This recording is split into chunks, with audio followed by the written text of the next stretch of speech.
This time last year, I was halfway around the world in South Korea at the PyeongChang Peace Forum, a gathering of world leaders and thinkers committed to forging and sustaining global peace.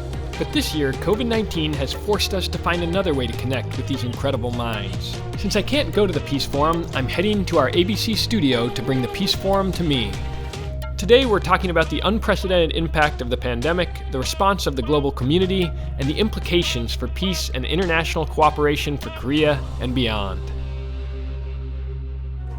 How has COVID impacted some of these diplomatic relations in Asia or beyond? And do you think nations are going to be pulled apart by the long-term effects of COVID, or do you think in some ways they've had to cooperate as they figure out this vaccine and this rollout? It all depends on who shares the vaccines. Bob Woodruff is a longtime ABC News correspondent. He's been covering the pandemic through a global lens. So some of these countries know that vaccine is powerful. That has a lot of influence on a relationship.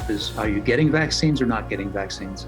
So if you really think about the impact of the COVID, right now, it's not so much the COVID, it's the vaccines. That's the one people are looking at.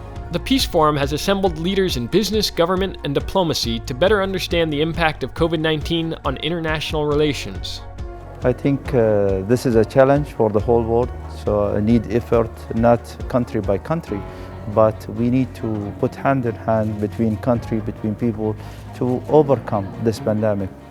Abdullah Saif Al-Nuaimi is the Emirati ambassador to South Korea. Diplomacy is really the coordination between countries. I say this is really a pandemic, is a challenge for the whole world.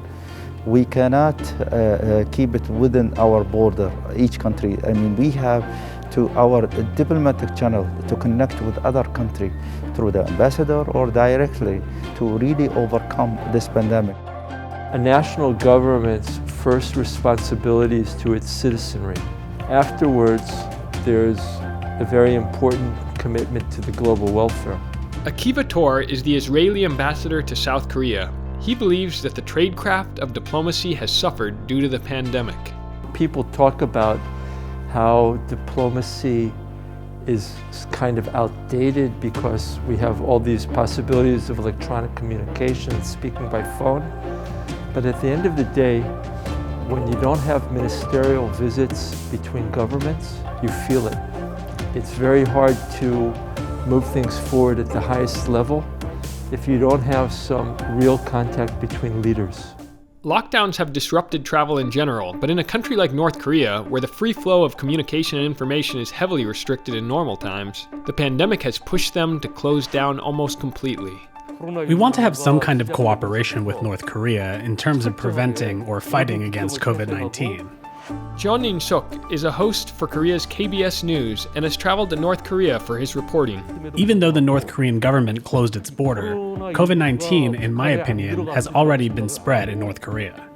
If that's true, I bet the spread was very large, and I believe that the situation could be very serious in North Korea, especially if you consider the economic situation and the medical situation there.